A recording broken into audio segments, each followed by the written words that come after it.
بسم الله الرحمن الرحيم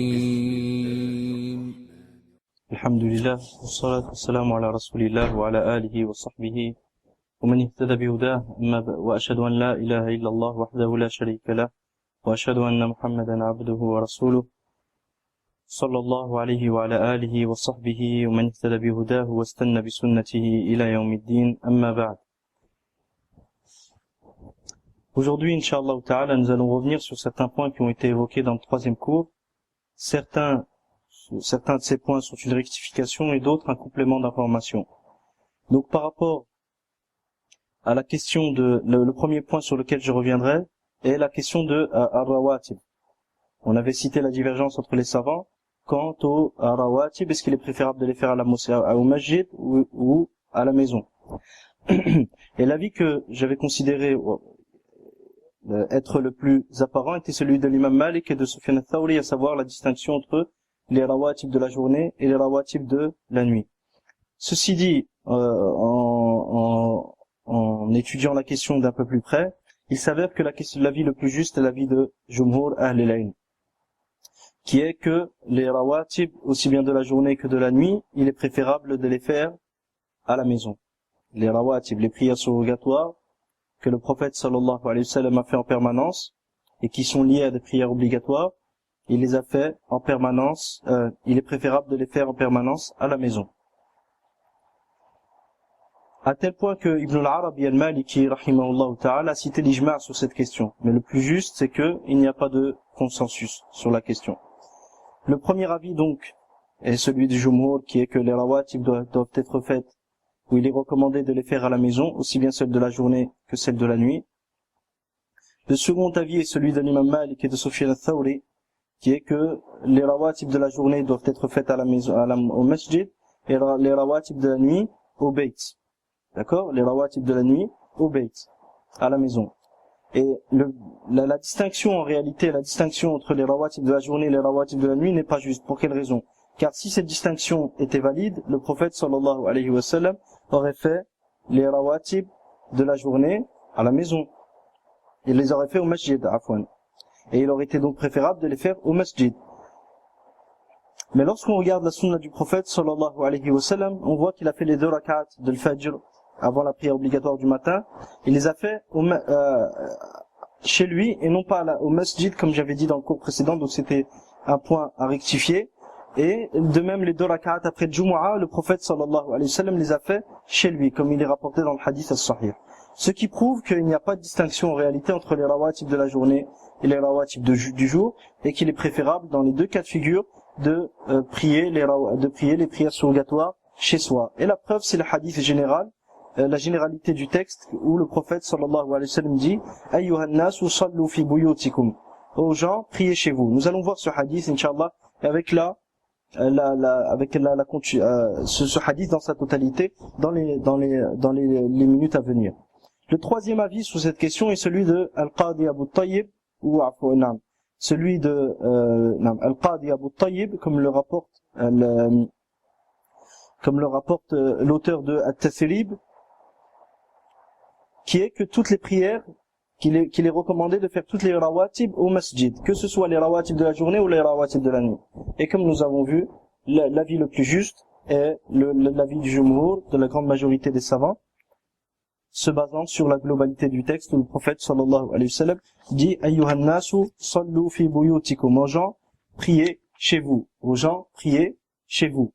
Fa inna khayra salati al-mar'i salatuhu fi baytihi. Car la meilleure prière de l'homme est celle qu'il accomplit chez lui. La meilleure prière de l'homme est celle qu'il accomplit chez lui. Inch'Allah, on va voir les références de ce hadith dans les minutes à suivre. Et par rapport à la question de savoir est-ce qu'il est préférable de faire les rawatib chez soi, ou de venir tôt au masjid et de les faire au masjid afin d'avoir le premier rang, le Cheikh Walid Sa'idane hafidhahullah dit ce qui suit dans son ouvrage Ithaf al-Nubaha bi Dawabit al-Fuqaha. يقول فإن قلت إن كان إيقاعها في البيت سيفوت علي الصف الأول فأيهما يقدم. Il dit, donc il expose une problématique, qui est, si jamais je fais les deux raka'a, les rawatib chez moi, si le fait de faire les rawatib chez moi va m'empêcher d'obtenir la valeur qu'il y a dans le premier rang et d'être au premier rang au masjid. Quelle est la sunna que je dois faire prévaloir? Faire les rawatib chez moi ou venir tôt au masjid pour avoir le premier rang, quitte à faire les rawatib al-qabliya, les raka'at avant la prière obligatoire au masjid. هنا أقول هذا سؤال جيد فأقول أما الإمام فلا يحتاج إلى جوابه لأن مكانه معروف. Il dit cette question est une question qui est très intéressante. Il dit quant à l'imam, il n'y a pas besoin de répondre à son sujet. Pourquoi? Parce que la place de l'imam est connue. D'accord? لأن مكانه معروف. وكذلك, une parenthèse ici, l'imam dans les pays arabes ne peut être comparé des fois à l'imam en Occident, sauf si il a un appartement juste à côté du masjid. À ce moment-là, il fait les deux rak'at dans cet appartement qui lui est réservé et il vient aussitôt au masjid. Mais si jamais il habite très très loin du masjid, ou il habite à une distance qui ne lui permet pas de faire les deux rak'at et d'arriver à temps pour faire la prière obligatoire, surtout qu'aujourd'hui en Occident, très souvent entre l'adhan et l'iqama, il y a 5 minutes ou même moins des fois. Donc, dans ce cas de figure, il n'y a nul doute que l'imam se doit de faire les rawatib au masjid. Pourquoi? Parce qu'il ne peut pas faire la ratiba chez lui et puis venir après rattraper, guider les gens pour la salat. Je continue les paroles du cheikh. Il dit أما الإمام فلا يحتاج إلى جوابه لأن مكانه معروف وكذلك النوافل البعدية كركعتين بعد الظهر والمغرب والعشاء هذه لا تحتاج إلى جواب لأنها بعد الصلاة. Il dit de même les deux rak'at après les prières obligatoires, ce qu'on appelle la rawatib al-ba'diyya, celle-ci ne pose pas problème. Pourquoi? Parce que on ne rencontre pas la problématique de rater le premier rang, vu qu'elles sont après la prière. À savoir les deux rak'at après le dhuhr, les deux rak'at après le maghrib et les deux rak'at après al-isha. وكذلك النوافل الأخرى وقيام الليل والوتر. Et de même, les autres prières surrogatoires, il n'y a pas lieu de se poser la question, il n'y a pas lieu de se poser la question après avoir su qu'il est préférable de les faire chez soi. Est-ce que dans tel ou tel cas de figure, ne me serait-il pas préférable de les faire au masjid? Comme par exemple à Qiyamul Layl, il n'y a nul doute qu'il est préférable de les faire chez soi, al-witr et les autres nawafil. D'accord? Sauf bien sûr s'il y a un cas d'exception. Ça c'est autre chose. Comme quelqu'un qui doit faire par exemple salat istikhara avant d'acheter quelque chose, ou avant d'entreprendre une affaire, et qui n'a pas le temps de rentrer chez lui. Là, à ce moment-là, on va pas lui dire, non, il était quand même tout de même préférable de rentrer chez toi et de le faire. Si jamais, car si on agit de la sorte, on risque de lui faire passer sous la main une affaire qui peut lui être bénéfique dans sa dunya. Or, l'islam n'impose pas aux gens une telle contrainte. Donc, dans ce cas de figure, il n'y a pas de mal à ce qu'il les fasse au masjid. Il dit وكذلك النوافل الأخرى وقيام الليل والوتر ونحوها كل ذلك لا يحتاج إلى مثل هذا السؤال كما هو معروف لأن مصلحة إيقاعها في البيوت لا يعارضها مصلحة أخرى. Car dans tous les cas de figure qu'on a cités précédemment, à savoir qiyam al-layl, salat al-witr, les deux rak'at après le dhuhr, après le maghrib et après l'isha, l'intérêt ou l'intérêt à les faire chez soi ne s'oppose pas à un autre intérêt. La maslaha, le bénéfice de les faire à faire ces raka'at chez soi ne s'oppose pas à une autre chose qui puisse nous être bénéfique. لكن بقي عندنا النافلة القبلية وهي 4 قبل الظهر. Mais il nous reste la problématique de la prière surrogatoire avant la prière de dhuhr. Et le cheikh dit ici وهي 4, elles sont au nombre de 4. Et sur ça aussi je tenais à revenir, vu que dans le cours précédent j'avais expliqué que c'était 2 raka'at simplement, se basant sur le hadith de Ibn Omar radiyallahu anhuma, qu'il disait, il n'a pas dit kana, je me suis trompé aussi sur ça, il a dit, j'avais dit qu'Ibn Omar avait dit, kana Rasulullah sallallahu alayhi wa sallam yusalli rak'atayn qabla adh-dhuhr, ila akhir al-hadith. Que Ibn Omar aurait employé la particule kana qui indique la continuité. Donc, sans revenir sur la question, est-ce que kana indique réellement la continuité ou pas, ça c'est une chose. Et la deuxième des choses, Ibn Omar n'a pas dit kana, il a dit hafiztu min Rasulillahi sallallahu alayhi wa sallam rak'atayn qabla adh-dhuhri wa rak'atayn ba'da adh-dhuhri wa rak'atayn ba'da al-maghribi wa rak'atayn ba'da al-isha wa rak'atayn qabla al-fajr. Il a dit, j'ai retenu du messager d'Allah, sallallahu alayhi wa sallam, 2 rak'at avant le dhuhr, 2 rak'at après le dhuhr, 2 rak'at après le maghrib, 2 rak'at après l'isha et 2 rak'at avant le fajr.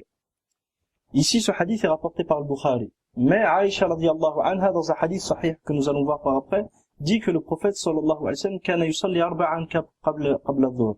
Il priait 4 rak'at avant le dhuhr. Donc, comment expliquer, comment joindre entre ces deux textes? Certains savants ont dit qu'il faisait 2 rak'at chez lui et 2 rak'at au masjid. D'autres ont dit qu'il faisait 4 tout de même chez lui, mais que Ibn Omar n'en a retenu que 2, et que وَأَنَّ مَنْ حَفِظَ حُجَّةٌ عَلَى مَنْ لَمْ يَحْفَظْ, et que celui qui a retenu une information supplémentaire est une preuve contre celui qui n'a pas retenu cette information, et que par conséquent nous devons faire prévaloir la parole de Aïcha ou le supplément d'information présent dans le texte que rapporte Aïcha sur ce que rapporte Ibn Omar radiyallahu anhuma. Et le plus juste, Inch'Allah, c'est ce second avis, cet avis qui dit que nous faisons prévaloir la parole de Aïcha sur la parole d'Ibn Omar radiyallahu anhuma, contrairement à ce que j'avais dit dans le cours précédent. Donc je reviens aux paroles de Cheikh Walid, hafidahullah, il dit نعم لكن بقي عندنا النافلة القبلية وهي 4 قبل الظهر وركعتان قبل صلاة الفجر. Il dit mais il nous reste la problématique de les nawafil avant les prières obligatoires qui sont 4 rak'at avant le dhuhr et 2 rak'at avant la prière du fajr. فهل الأولى فعلها في البيت مع تفويت الصف الأول أم الأولى فعلها في المسجد مع إدراك الصف الأول.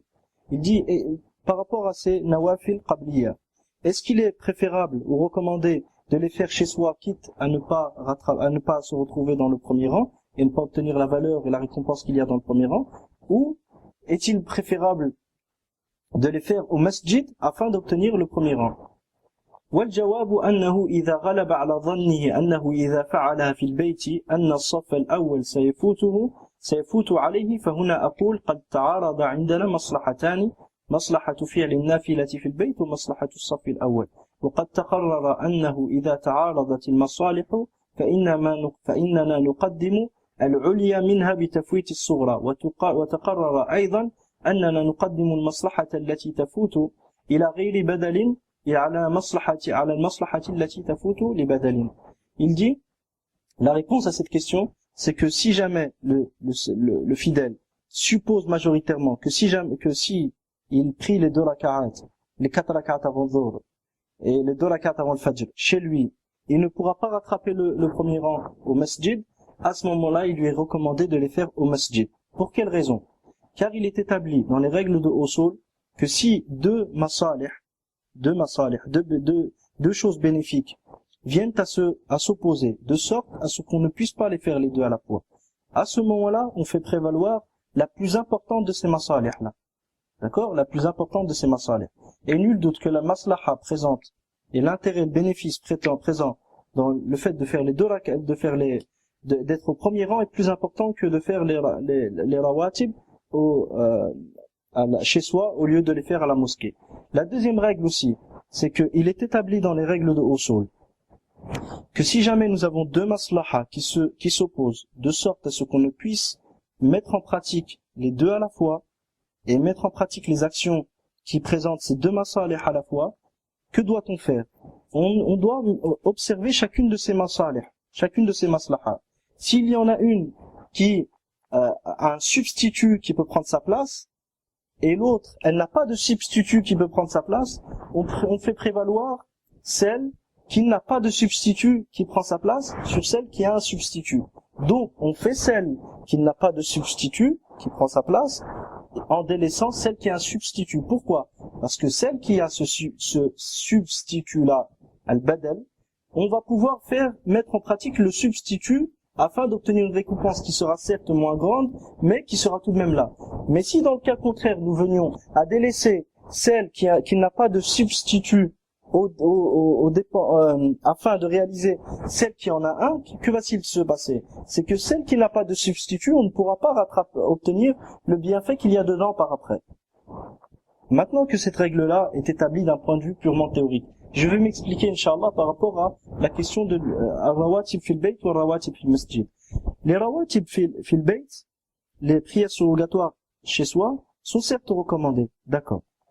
Mais, si jamais tu ne peux pas faire ça, il y a un substitut qui est de les faire où? Au masjid. Mais le fait d'être au premier rang, le bénéfice et la valeur d'être au premier rang, si jamais tu ne le fais pas, est-ce qu'il y a quelque chose qui prend la place? Est-ce qu'il y a quelque chose qui prend la place du premier rang? Il y a le deuxième rang. Mais le deuxième, est-ce qu'il y a quelque chose qui prend la place du premier rang? Il n'y a rien qui prend la valeur exacte du premier rang. Contrairement aux rawatib au masjid. Si jamais tu ne les fais pas, les rawatib à la maison, si jamais tu ne les fais pas à la maison, tu peux les faire au masjid, ou tu peux les faire même ailleurs. Contrairement à la valeur présente dans le premier rang, il n'y a rien qui permettra d'obtenir cette récompense-là qui est présente dans le premier rang. Si bien sûr, tu avais la capacité de venir à ce premier rang-là. إذا علمت هذا فأقول إن مراعاة إدراك فضيلة الصف الأول أولى من مراعاة إيقاع النافلة في المسجد وذلك لأمور منها فعل الصحابة في عهده صلى الله عليه وسلم. Il dit, à partir du moment où tu as su ces règles-là, sache donc que prendre soin de préserver la valeur présente dans le premier rang est plus important que prendre le soin de préserver la valeur d'accomplir les prières surrogatoires chez soi. Et la preuve est l'action même des sahaba radiyallahu anhum, donc le hadith qu'on avait cité précédemment, le cheikh va le citer ici, في عهده صلى الله عليه وسلم كما في المغرب وغيرها إذا أذن المؤذن ابتدر الناس السواري يصلون ركعتين حتى يظن الداخل أن الصلاة قد أقيمت وكانوا يأخذون مصافهم قبل أن يخرج عليهم النبي صلى الله عليه وسلم. Il dit, donc la preuve, c'est ce que faisaient les sahaba radiyallahu anhum à l'époque du prophète sallallahu alayhi wa sallam. Ceci pour la prière de Maghrib et pour autre que le Maghrib. Donc le cheikh ici considère que le hadith qu'on avait cité précédemment, rapporté par An-Nasa'i, ne concerne pas que Salat al-Maghrib. Dans ce texte, l'imam An-Nasa'i rahimahullah dit, lorsque le mu'adhin appelait à la salat, des gens parmi les compagnons du prophète sallallahu alayhi wa sallam se levaient et se pressaient vers les poteaux afin de prier, restant dans cet état jusqu'à l'arrivée du prophète sallallahu alayhi wa sallam. Et il priait al-Maghrib. Il priait avant le Maghrib. Donc, lorsqu'il dit il priait avant le Maghrib, ceci prouve que la prière qui était citée précédemment, à savoir les nawafil, que dès qu'ils entendaient l'adhan, ils s'empressaient à aller les faire, que ces nawafil-là ne sont pas que les raka'at après le Maghrib. C'est que les raka'at après le Maghrib ne sont pas que les raka'at avant le Maghrib.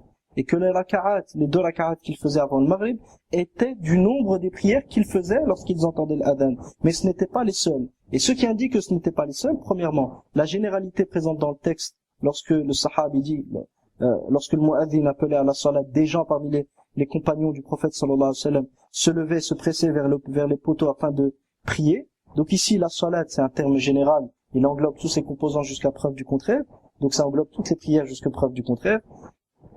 De même, lorsqu'il dit « et il priait avant le Maghrib », ce qui prouve que la prière précédemment citée, la prière précédemment citée englobait le Maghrib et englobait autre que le Maghrib. Donc tout ça pour justement revenir sur l'argumentation du cheikh, lorsqu'il dit « hafidhahullah » que les sahaba agissaient de la sorte dans la prière de Maghrib et autre que le Maghrib. Comment a-t-il déterminé ça? Wallahu ta'ala a'la wa a'lam, je pense que c'est sur base de la globalité présente dans le texte. Yani huwa dhikrul khas ba'd al-'am.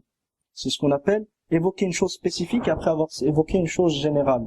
D'accord? Évoquer une chose spécifique après avoir évoqué une chose générale. C'est comme si l'un d'entre nous dit dakhaltu al-bayta fara'aytu usrati wa ra'aytu walidati. Je suis entré chez moi, j'ai vu ma famille, j'ai vu ma mère. Lorsqu'il a dit j'ai vu ma famille, sa mère entrait dedans. Mais pourquoi il a dit et j'ai vu ma mère? C'est pour attirer l'attention sur sa mère et pour montrer l'importance que sa mère avait à ses yeux. Donc lorsque les sahaba radiyallahu anhum ici disent lorsque l'un des sahaba dit que les sahaba priaient lorsqu'ils entendaient l'adhan, ils se levaient et ils accouraient ils se précipitaient vers les poteaux afin de prier et ils priaient avant le Maghrib. Lorsqu'il dit il prie avant le Maghrib, c'est pour attirer l'attention sur la prière de le Maghrib et qu'il est permis de prier avant le Maghrib. Mais ça ne veut pas dire que ils ne priaient que lorsqu'ils entendaient l'adhan de le Maghrib. C'était le Maghrib et d'autres que le Maghrib. Et cette règle-là, on dit quoi? On dit que khas ba'd al-'am yufidu at-ta'zim ou yufidu al-ahamiyya. D'accord? évoquer une chose spécifique après avoir évoqué une chose générale indique l'importance de la chose spécifique qui a été mentionnée. On peut retrouver ça dans la sunna du prophète sallallahu alayhi wa sallam, avant tout dans la parole d'Allah subhanahu wa ta'ala. Allah il dit: Man kana aduwan lillahi wa malaikatihi wa jibril, man kana aduwan lillahi wa malaikatihi wa rusulihi wa jibril wa mikal, fa inna Allah aduwwun lil kafirin. Quiconque est l'ennemi d'Allah, de ses anges, de ses messagers et de Jibril et de Mikael, certes Allah est l'ennemi des mécréants.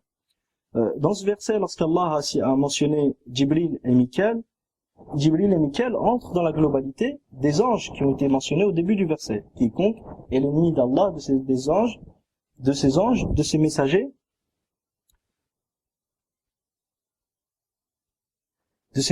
et de Jibril et de Mikael. Donc, Jibril et Mikael entrent dans la globalité des anges. Mais pourquoi ont-ils été mentionnés à part? C'est pour montrer l'importance de ces anges-là. D'accord? Et de même, on retrouve ça dans la sunna du prophète, sallallahu alayhi wa sallam, lorsqu'il dit: وَمَنْ كَانَتْ هِجْرَتُهُ لِدُنْيَا يُصِيبُهَا أَوْ امْرَأَةٍ يَنْكِحُهَا فَهِجْرَتُهُ إِلَى مَا هَاجَرَ إِلَيْهِ. Et quiconque sa hijra est pour un intérêt de ce bas monde, ou pour épouser une femme, sa hijra, il n'obtiendra comme récompense que ce pourquoi il a immigré. Ici, chercher à épouser une femme entre dans l'un des intérêts de dunya. Mais pourquoi a-t-il été évoqué spécifiquement après que un terme général a été employé, à savoir dunya? C'est pour montrer la grande fitna que peut produire le fait de chercher à obtenir cet intérêt-là parmi les intérêts de dunya, à savoir la femme. Je continue donc les paroles du cheikh. Il dit: وَكَانُوا يَأْخُذُونَ مَصَافَهُمْ قَبْلَ يَخْرُجَ عَلَيْهِمُ النَّبِيُّ صَلَّى اللَّهُ عَلَيْهِ وسلم. Donc les sahaba, ils priaient avant les prières obligatoires, ils priaient au masjid. Puis ils prenaient leur rang avant que le prophète sallallahu alayhi wa sallam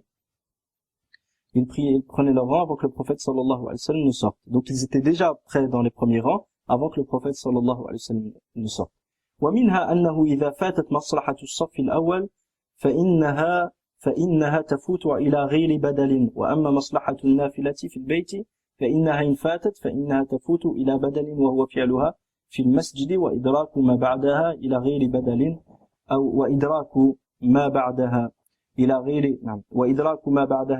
بدل أولى من إدراك ما يفوت للبدل. Et ça on a déjà évoqué par rapport au fait que les deux rak'at à la maison ont un substitut, contrairement au bénéfice d'être dans le premier rang qui n'a pas de substitut. Donc à ce moment-là, faire prévaloir ce qui est un substitut, faire prévaloir ce qui n'a pas de substitut, prévaut sur le fait de faire prévaloir ce qui a un substitut. Wallahu a'lam. ومنها قوله صلى الله عليه وسلم: لو يعلم الناس ما في النداء والصف الأول ثم لم يجدوا إلا يستهموا عليه لاستهاموا. رواه مسلم. ومثل هذا الفضل لا يعارض بشيء الله أعلم. Donc ici il cite le hadith où le prophète sallallahu alayhi wa sallam dit: si les gens savaient quelle récompense se trouve dans l'appel à la prière et dans le premier rang, et s'ils ne trouvaient que le tirage au sort pour se départager, ils le feraient. Ce hadith a été rapporté par Al-Bukhari et Muslim.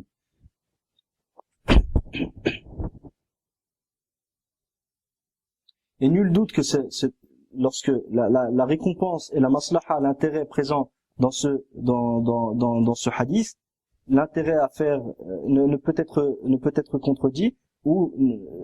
contredit par l'intérêt à faire les 2 rak'at ou faire les 4 rak'at avant le dhuhr ou avant le fajr chez soi, car la récompense est certes importante, mais elle n'est pas aussi importante que celle présente dans ce hadith.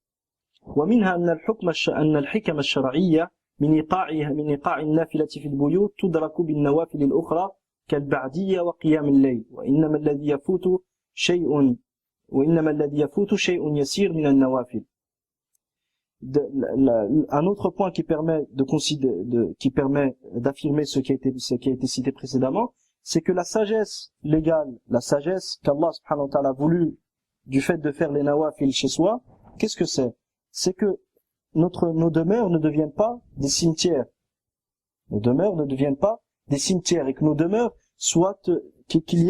que nos demeures soit remplie du rappel d'Allah subhanahu wa ta'ala et de l'obéissance d'Allah, afin que la baraka s'y installe et y descende.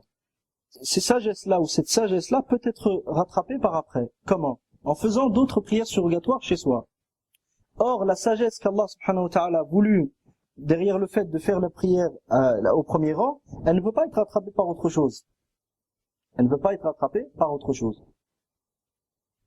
فهو إنما سنة الظهر نعم فهو إنما سنة الظهر القبلية وركعتا الفجر فقط فهي لا تفوت كلها إنما بعضها لكن فضيلة الصف الأول إن فاتت فإنها تفوت كلها ولا يمكن تدارك شيء منها وتقديم العبادة التي تفوت مصلحتها بالكلية أولى من تقديم ما لا تفوت مصلحته بالكلية. نعم. Et l'autre point, c'est que comme on a vu, les deux l'intérêt ou la sagesse derrière le fait de faire les prières surrogatoires à la maison peut être rattrapé par autre chose et peut être comblé. Quant à l'intérêt d'être au premier rang, il ne peut être comblé par rien d'autre. Et il est établi dans les règles de Usul que lorsque nous avons deux masalih, deux choses qui nous sont bénéfiques, l'une peut être comblée par autre chose et une autre ne peut pas être comblée par autre chose. À ce moment-là, on fait prévaloir laquelle? Celle qui ne peut être comblée sur celle qui peut être comblée.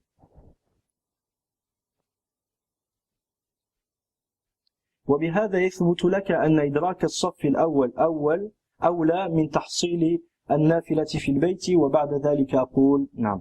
Il dit à travers tout ce qui a précédé, tu peux voir clairement qu'il est préférable de faire, qu'il est plus important de faire la prière au premier rang que de faire les prières surrogatoires, al-qabli avant les prières obligatoires chez soi. وبعد ذلك أقول إننا في هذه الأزمنة قد تكاسل كثير من الناس عن التبكير إلى المسجد وزهدوا في ذلك زهدا عظيما فلو صليت النافلة كلها في البيت فلو صليت النافلة كلها في البيت فأنا ضامن لك إن شاء الله تعالى أن تدرك الصف الأول فإن غالب الناس الآن لا يأتون إلا مع سماع الإقامة وبعضهم بعد فوات الركعة الأولى فإن غلب على ظنك إدراك الصف الأول فعليك بتحصيل المصلحتين ولا تفوت منها شيء والله يوفقنا وإياك لكل خير. Puis le cheikh attire l'attention sur une chose qui est présente et qu'on peut retrouver dans les pays arabes, à savoir que très peu de gens viennent lorsqu'ils entendent l'adhan et que les gens ne viennent que lorsqu'ils entendent al-iqama. Il dit par conséquent, si tu penses que tu es capable de faire les prières surrogatoires avant les prières obligatoires chez toi et ensuite venir à la mosquée pour avoir le premier rang, vaut mieux réunir entre ces deux bienfaits-là, car la plupart des gens aujourd'hui ne se pressent pas à être au premier rang. Donc, même si tu fais les prières surrogatoires chez toi et que tu viens à la mosquée, tu trouveras toujours de la place au premier rang. Car la plupart des gens ne viennent que lorsqu'ils entendent l'iqama et d'autres ne viennent qu'après la première raka'a. Tout ceci, bien sûr, est valable dans les pays arabes ou dans les pays où on entend la adhan. Quant à nous autres aujourd'hui en Occident, en général, il y a 5 minutes au grand maximum, 10 minutes entre l'adhan et l'iqama, et les mosquées les massajids ne sont pas tout près, donc il est préférable d'être là avant même l'adhan, afin de faire les prières surrogatoires au masjid et non pas à la maison, car en général, si on les fait à la maison, le temps de prendre les transports, ou le temps de venir, ou le temps de faire le chemin jusqu'au masjid, on risque d'arriver à la 3e et 4e raka'a et non pas même la prière nafila ratiba avant la prière obligatoire, on risque de ne pas avoir l'occasion de la faire au masjid avant la prière. Wallahu ta'ala a'la wa a'lam. Donc par rapport à ce point-là, je tenais à faire cette parenthèse. Wa jazakumullahu khairan. Une autre correction aussi. J'avais dit que le prophète sallallahu alayhi wa sallam a fait la ratiba du fajr, les 2 rak'at avant le fajr, au masjid. Et ceci est une erreur. La preuve est le hadith rapporté par l'imam Abu Daoud, rahimahullah, selon Ibn Umar, radiyallahu anhuma, il dit, أن رسول الله صلى الله عليه وسلم كان يصلي ركعتي الفجر والمغرب والعشاء في بيته.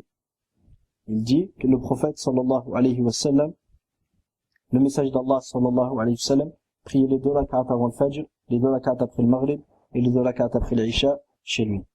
Les 2 rak'at avant le fajr Les 2 rak'at après le Maghrib et les 2 rak'at après l'Isha, il les faisait chez lui.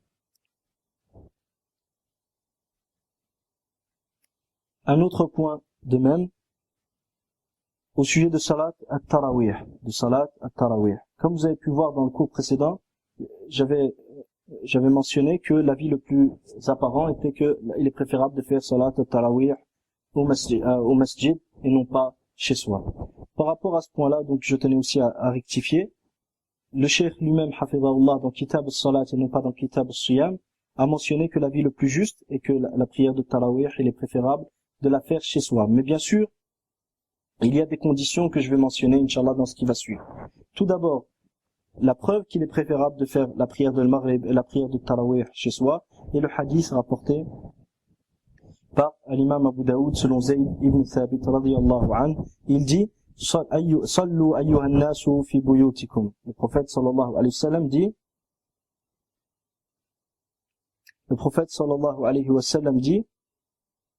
dans le hadith rapporté il dit, Sallu ayyuhan nasu fi buyutikum, fa inna afdala as-salati salatul mar'i fi baytihi. Ce hadith est rapporté par le Bukhari et Muslim. Et le prophète sallallahu alayhi wa sallam dit, aux gens, priez chez vous, car la meilleure prière est celle accomplie par l'homme chez lui, excepté la prière obligatoire. Sallu ayyuhan nasu fi buyutikum, fa inna afdala as-salati salatul mar'i fi baytihi illa al-maktuba. Aux gens, priez chez vous, car la meilleure prière est celle accomplie par l'homme chez lui, excepté la prière obligatoire. L'imam Malik, sur base de ce hadith, sur base entre autres de ce hadith, l'imam Malik était d'avis que la prière de Tarawih est recommandée chez soi. Ceci dit, il y a le consensus, comme le rapporte l'imam Shawkani. L'imam Shawkani rapporte à l'Ijma' le consensus que cette recommandation ne concerne que celui qui connaît le Coran et pouvant ainsi prier chez lui.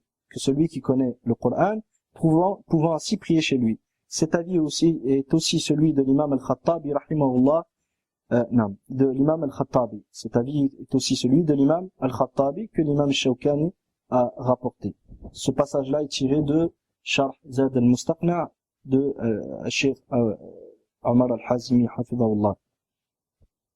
Ainsi, on retrouve dans Al-Mudawwana de l'imam Malik, Al-Mudawwana, qui reprend le fiqh de l'imam Malik, rahimahullah. Malik a dit, s'il a la force de prier chez lui, cela m'est préférable. Si le fidèle a la force de prier chez lui, cela m'est préférable. Et ce n'est pas tout le monde qui en a la force. Fin de citation. Donc on voit, il est donc important de prendre en compte la situation générale avant de se prononcer.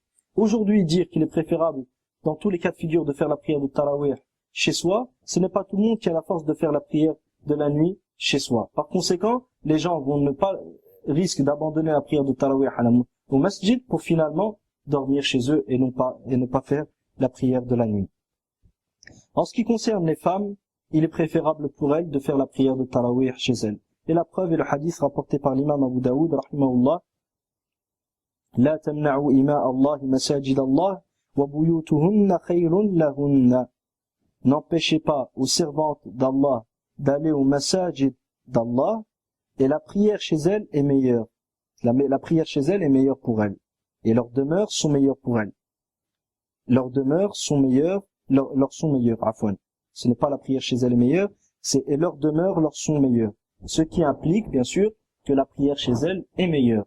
Mais le texte, comme on le retrouve, c'est « N'empêchez pas aux servantes d'Allah d'aller au masajid et leurs demeures leur sont meilleures », ce qui implique que la prière chez elles leur est meilleure. Bien sûr, tout ceci sont des ahkam asliya, c'est les statuts de base. Il peut y avoir des exceptions si, dans certains cas de figure, il peut y avoir des exceptions. Mais nous, on ne parle pas des cas d'exception, comme quelqu'un qui a besoin de se ressourcer, d'aller entendre la parole d'Allah subhanahu wa ta'ala par une personne qui lit le Coran convenablement. Donc à ce moment-là, si la femme, a vraiment besoin de ça pour se ressourcer et se renforcer dans sa foi, nul doute que dans ce cas de figure, il n'y a pas de mal et que le mari, il est même préférable pour le mari de l'accompagner ou pour la femme d'aller au masjid, bien sûr, tant qu'il n'y a pas de fitna sur la route. parce que, une parenthèse ici, vu que Salat al-Tarawih en ce moment est assez tardive, pour qu'une femme elle sorte le soir à cette heure-là seule et qu'elle se rende au masjid pour prier et revienne seule, nul doute que ceci ne fait pas partie de la religion d'Allah subhanahu wa ta'ala. Et à ces heures tardives, ce qui lui est demandé, c'est de rester chez elle afin de se préserver et de ne pas se retrouver face face à des dangers ou à des difficultés, surtout avec le climat anti-islam qui est en train de monter et la situation actuelle des musulmans. Donc afin de préserver nos sœurs, il leur est préférable à ces heures tardives de rester chez elles, et non pas de sortir sous prétexte de vouloir obtenir la récompense à prier la prière de Tarawih, de sortir à ces heures tardives. Non. Dans ces cas, vaut mieux pour elle qu'elle reste chez elle. Wallahu ta'ala a'la wa a'lam. Un autre point aussi que je tenais à rectifier, j'ai dit que le hadith au sujet de Ratibatul Maghrib, lorsque le prophète sallallahu alayhi wa sallam a dit Sallu ayyuhan nasu fi buyutikum, aux gens prient. J'ai dit que le hadith au sujet de Ratibatul Maghrib, lorsque le prophète sallallahu alayhi wa sallam a demandé qu'elle soit priée chez soi, que ce hadith a été rapporté par Muslim, ce qui est une erreur. Ce hadith fut rapporté par l'imam Abu Daoud, entre autres, selon Sa'd ibn Ishaq, selon son père, selon son grand-père. Il dit que le prophète sallallahu alayhi wa sallam le visita au masjid de Banu Abdil Ashal. De Banu Abdil al-Ashal. C'était une tribu. Il y pria al-Maghrib, il les vit ensuite accomplir des prières surrogatoires après la prière. Il leur dit alors, Hadi salatul buyut, cette prière est celle devant être accomplie dans vos demeures. Cette prière est celle devant être accomplie dans vos demeures, c'est-à-dire chez vous. Hadi salatul buyut.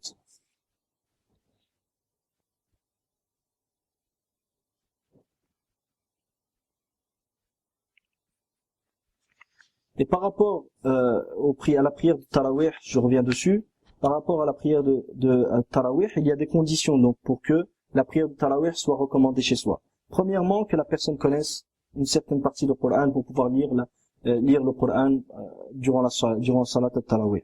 Deuxièmement, qu'il ait la force de prier seul. Troisièmement, que son absence n'affecte pas al-Jama'a.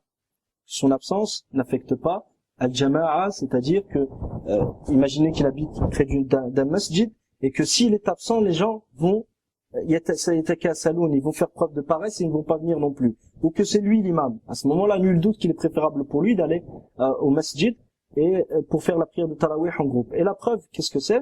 La preuve, c'est justement les preuves que nous avions mentionnées, à savoir que le prophète sallallahu alayhi wa sallam a prié en groupe avec les sahaba radiyallahu anhum et qu'il s'est refusé à le faire que de peur qu'elle ne leur soit prescrit.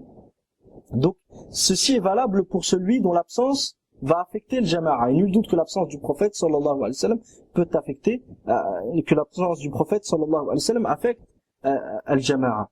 Mais si c'est quelqu'un d'autre, comme nous allons le voir dans ce qui est rapporté concernant certains sahaba radiyallahu anhum, c'est un autre cas de figure.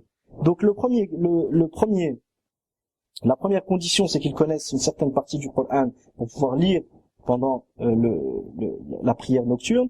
Deuxièmement, qu'il ait la force de prier seul et qu'il ne soit pas paresseux.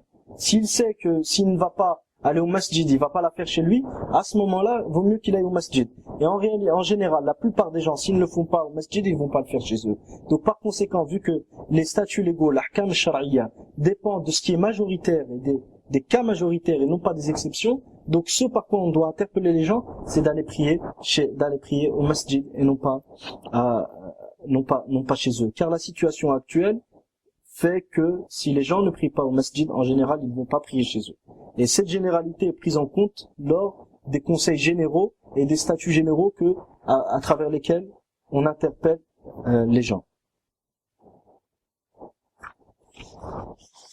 Maintenant, je vais citer, Inch'Allah, certains sahaba qui préféraient prier chez eux et d'autres qui préféraient prier en compagnie de l'imam. L'imam Ibn Abi Shayba, rahimahullah, dans son Musannaf, a cité aussi bien les uns que les autres.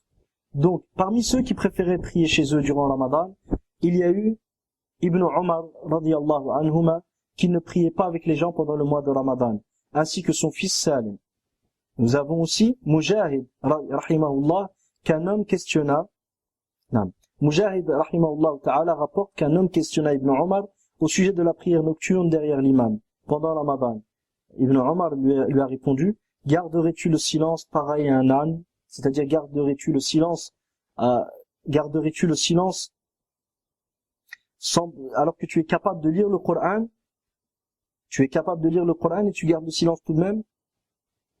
D'accord. Donc, l'avis d'Ibn Omar, radiyallahu anhuma, était de prier chez soi et non pas au masjid, pendant la prière de At-Tarawih. Ceci dit, cet avis d'Ibn Omar n'était pas partagé par d'autres compagnons, comme nous allons le voir. Ibrahim al-Nakha'i, rahimahullah, quant à lui, disait, si je ne connaissais qu'une sourate ou deux que je répéterais, cela me serait préférable que de prier derrière l'imam durant le mois de Ramadan. Al-A'mash, rahimahullah, dit Ibrahim, c'est-à-dire Ibrahim al-Nakha'i, rahimahullah, guidez les gens pour les prières obligatoires, mais ne les guidez pas durant les prières nocturnes, ne les guidez pas durant Salat ou Ramadan. La Salat al-Tarawih est aussi appelée Salat ou Ramadan. Mais ne les guidez pas durant la prière nocturne de Ramadan. Et pareil pour Al-Qima et Al-Aswad, qui étaient deux grands tabi'in connus. Il dit aussi, Al-A'mash, rahimahullah, il dit aussi, Ibrahim et Al-Qima ne priaient pas en compagnie des gens durant Ramadan. Omar ibn Uthman, rahimahullah, dit, j'ai questionné Hassan al-Basri, en lui disant, Ya Aba Sa'id, lorsque le mois de Ramadan arrive, que vois-tu être le plus juste, prier avec les gens ou prier chez soi, en lisant soi-même? Al-Hassan, rahimahullah ta'ala, lui a répondu, je préfère te voir prononcer de toi-même le Coran, que le voir réciter sur toi, Ça, c'est les textes rapportés par Ibn Abi Shayba, rahimahullah, dans son Musannaf. Nous avons aussi l'imam Tahawi, qui a rapporté des textes à ce sujet. Entre autres, il rapporte que Mujahid rapporte qu'un homme questionna Ibn Omar en lui disant, dois-je prier derrière l'imam pendant Ramadan? Il dit, connais-tu le Coran? Ibn Omar lui a demandé, connais-tu le Coran? L'homme dit oui. Il lui dit, prie alors chez toi. On voit que c'est conditionné par le fait de connaître le Coran. Selon Al-Mughira ibn Ibrahim, rahimahullah, il dit, les mujtahidoun, connus, entre parenthèses, connus pour leur effort dans l'adoration, les mujtahidoun priaient seuls dans un coin du masjid, pendant que les gens priaient derrière l'imam. Ça, c'est pour Salat al-Tarawih. Dans le masjid al-Nabawi, il y avait des gens qui priaient derrière Ubay ibn Ka'b et un autre sahabi, radiyallahu anhu, dont on va voir le nom par après. Donc les gens priaient derrière l'imam, et d'autres, les mujtahidoun, qui étaient connus pour leurs efforts intenses dans l'adoration d'Allah subhanahu wa ta'ala, priaient seuls dans un coin du masjid pendant que les gens priaient derrière l'imam. Shu'ba rahimahullah rapporte, j'ai questionné Ishaq ibn Sumayya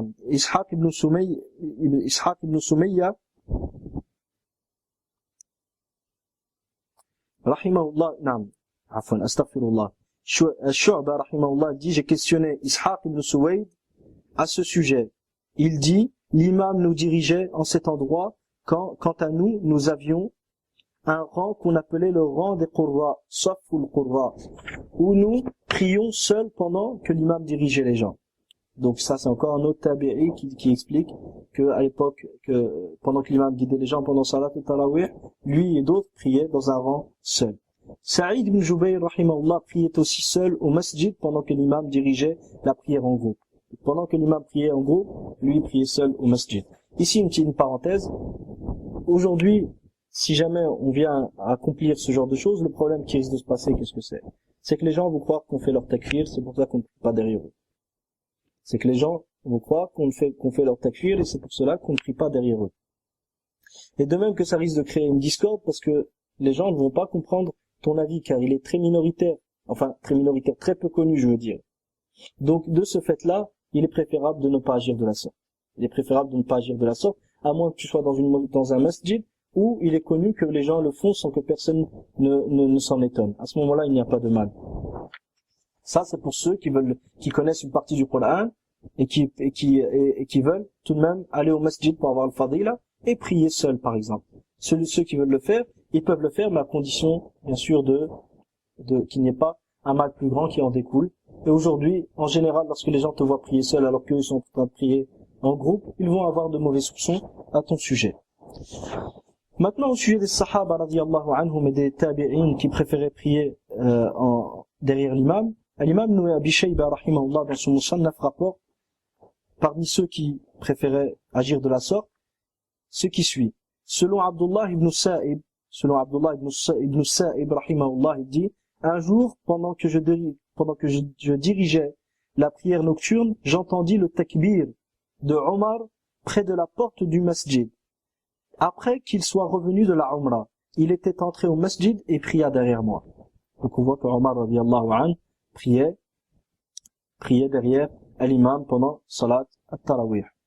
Selon Al-Layth ibn Sa'd rahimahullah ta'ala, il dit: Taous priait en compagnie des gens pendant Ramadan. Il priait seul, mais s'inclinait et se prosternait avec eux. Il priait seul, mais s'inclinait et se prosternait avec eux. Par rapport à ce athar, je ne saurais pas vous dire est-ce que il s'agit du fait de prier en apparence avec eux, mais de s'incliner, de prier seul, mais en apparence avec les gens, ça je ne saurais pas vous dire. Mais par rapport à cette question, si jamais, juste une parenthèse, si jamais vous vous retrouvez dans une situation où vous êtes dans un masjid et que la personne qui se met devant pour prier, c'est un mushrik, qui a le honte qu'Allah subhanahu wa ta'ala, comme ceux qui invoquent les morts leur demandant ce que seul Allah subhanahu wa ta'ala peut faire, ou une personne parmi les catégories de mécréants qui aura commis un acte qui exclut de la sphère de l'islam. D'accord? Comme ceux qui insultent Allah, qu'Allah nous en préserve, ou ceux qui adhèrent à des partis communistes, ou des partis gauchistes, ou des partis politiques dont les principes et les fondements s'opposent clairement à l'islam, et auxquels ils ont juré fidélité, et ils ont adhéré d'une manière claire et évidente, en montrant qu'ils sont d'accord avec ces principes-là, qui s'opposent d'une manière claire et évidente à l'islam. Si jamais ces gens-là s'avancent, l'imam Ibn Qudama rahimahullah ta'ala a cité que l'imam Ahmed permettait, dans ce cas de figure, que si la personne ne sort pas du masjid, parce que des fois si jamais tu sors, ça risque de créer un mal plus grand et les gens risquent de ne pas comprendre ce que tu es en train de faire, et à ce moment-là même ta da'wa risque d'être bloquée et les gens ne vont pas comprendre pourquoi tu agis de la sorte, même si tu viens pour leur expliquer. C'est plus une barrière que tu vas mettre entre toi et eux, et les vérités que tu cherches à leur transmettre, tu auras beaucoup de difficultés pour leur transmettre à ce moment-là. Donc si jamais tu ne sors pas, qu'est-ce que tu fais? Tu pries dans le rang, tu pries seul dans le rang, mais en faisant les mêmes gestes, en suivant l'imam dans ses gestes. Mais quant à toi, tu dois prier, tu lis ce que tu as à lire, tu fais les adhkar que tu dois faire, et surtout, tu fais bien attention lorsque tu te relèves du recours vers le qiyam, de dire Sami'a Allahu liman hamida. Car certes, il y a une divergence entre les savants, et que le plus juste, le plus apparent, Wallahu ta'ala a'lam, c'est que lorsque nous prions derrière l'imam, et que celui-ci dit Sami'a Allahu liman hamida, qu'on se doit simplement de dire Rabbana wa lakal hamd. Mais si jamais tu pries derrière un mushrik, à ce moment-là, tu es obligé de dire Sami'a Allahu liman hamida, parce qu'en réalité, toi, tu pries pour toi tout seul. Même si en apparence, tes gestes sont synchronisés dans le temps avec ces gestes. Mais ta prière est distincte de ta prière. C'est en cas de nécessité que tu as le droit de faire ça. Comme si dans les cas de figure, ce genre de cas de nécessité varie d'une personne à une autre, et chacun doit respecter les usul d'Ahl-Sunnah aussi bien dans le hukm bil islam ou le hukm bil kufr, dans le fait de statuer de l'islam d'une personne ou statuer de la mécréance d'une personne, et il ne doit pas juger musulman le mécréant, ni juger mécréant le musulman. Et il ne doit pas rendre mécréant quelqu'un injustement, ni rendre musulman quelqu'un injustement. Et il doit respecter les règles de takfir dans le statut, avant de statuer de la mécréance d'une personne, et il doit respecter les règles de l'islam avant de statuer de l'islam d'une personne avant de statuer de l'islam d'une personne. Donc, on doit connaître les règles, mais à partir du moment où on connaît les règles, on connaît les principes, les bawabit, et les empêchements et les conditions du takfir, et qu'une personne face à nous, il est clair que une personne face à nous, que toutes les conditions sont respectées vis-à-vis d'elle, et les empêchements sont absents, et qu'il a accompli une mécréance claire qui est évidente, à ce moment-là, si on statue de sa mécréance, ce qui est une obligation religieuse, il en découle qu'on ne peut pas prier derrière lui. Maintenant, si quelqu'un a commis un acte de mécréance clair et évident, si quelqu'un a commis un acte de mécréance, soit, Inch'Allah, je ne vais pas trop m'étaler là-dessus, afin que les esprits ne se perdent pas, je vais revenir sur la question, à savoir je reviens au texte de Al-Layth ibn Sa'd, il disait que Taous, rahimahullah, priait en compagnie des gens pendant le Ramadan, il priait seul, mais s'inclinait et se prosternait avec eux. Quant à l'explication de ce athar, je n'ai rien trouvé jusque maintenant. Wallahu ta'ala ala wa ala. Aoun ibn Abi Muhammad, rahimahullah, préférait prier en compagnie des gens durant le mois de Ramadan. Donc là, on a encore un tabi'i qui préférait prier en compagnie des gens. Et Ibn Qudama, rahimahullah, rapporte selon Ahmed, l'imam Ahmed dit que Omar ibn al-Khattab, Ali ibn Abi Talib, Jabir ibn Abdullah et Abdullah, quand il dit Abdullah, je pense ici que c'est Abdullah ibn Mas'ud. Je pense que c'est Abdullah ibn Mas'ud, ou peut-être Afwan. Astaghfirullah.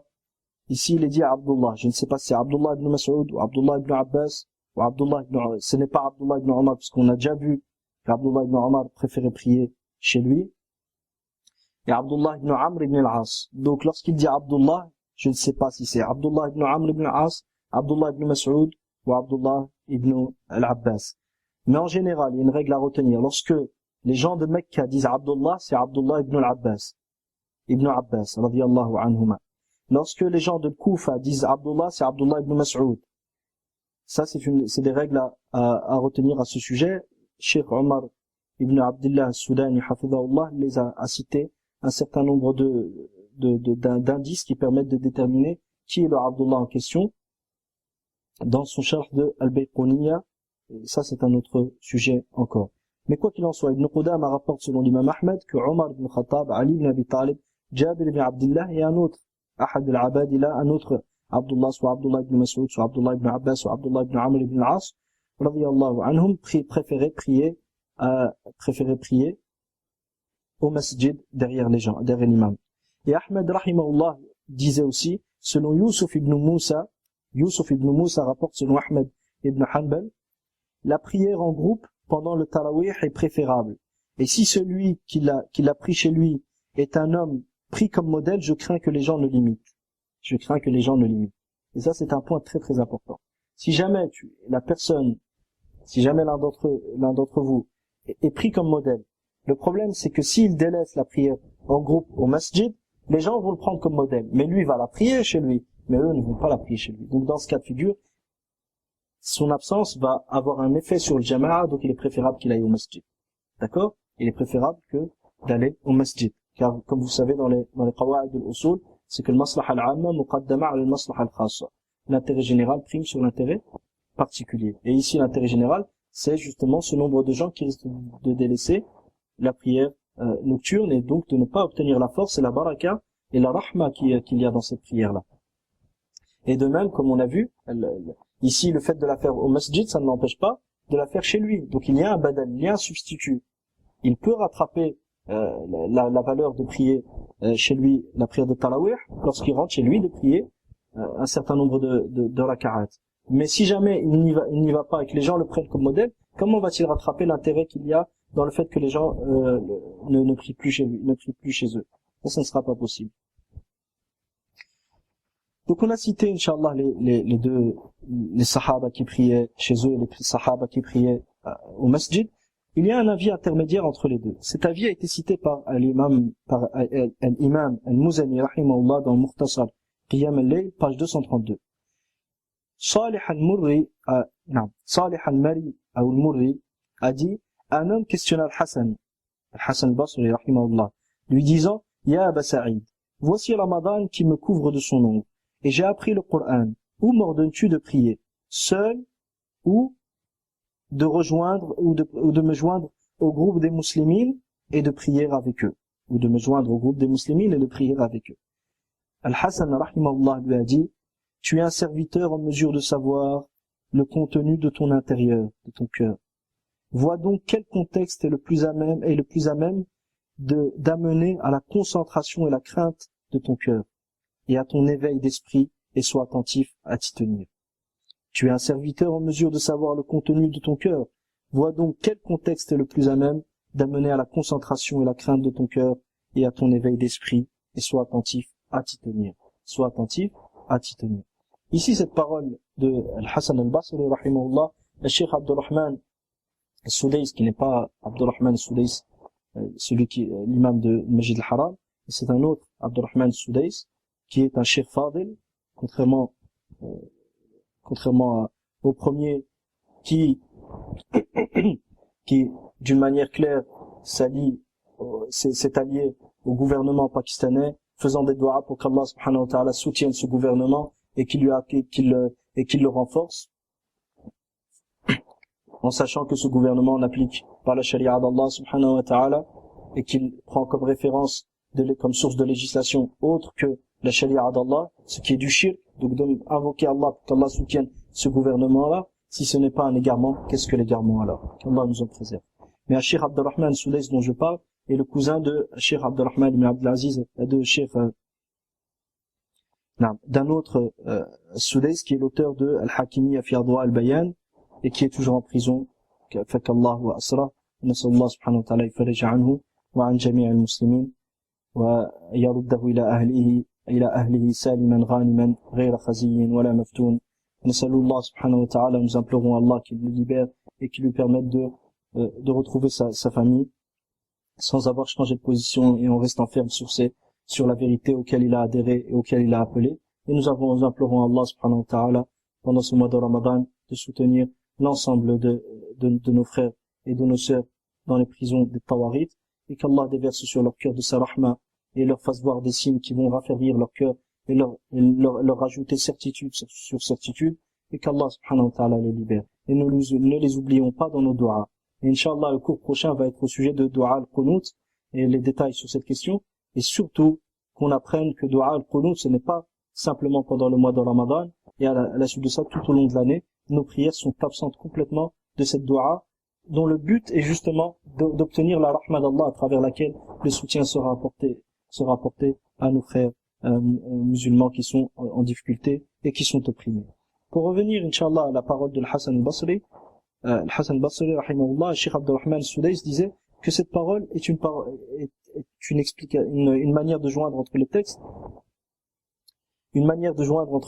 qui est très correcte et surtout dans un contexte lorsque tu te retrouves dans une situation où l'imam ne lit pas très bien et que en réalité quand tu vas pour prier tu n'arrives même pas à te concentrer. D'accord? Donc Inch'Allah, je pense qu'à travers cette explication, certaines choses, j'aurais mis la lumière sur, j'espère Inch'Allah qu'à travers cette explication, j'aurais mis la lumière sur certaines zones d'ombre qui étaient présentes dans le cours précédent. Wa jazakumullahu khairan wa sallallahu sallam wa baraka ala nabiyyina Muhammad wa ala alihi wa sahbihi ajma'in. Fama kana min sawabin famin Allah wahdahu wa in akhta'tu famin nafsi wa min ash-shaytan wa astaghfirullah.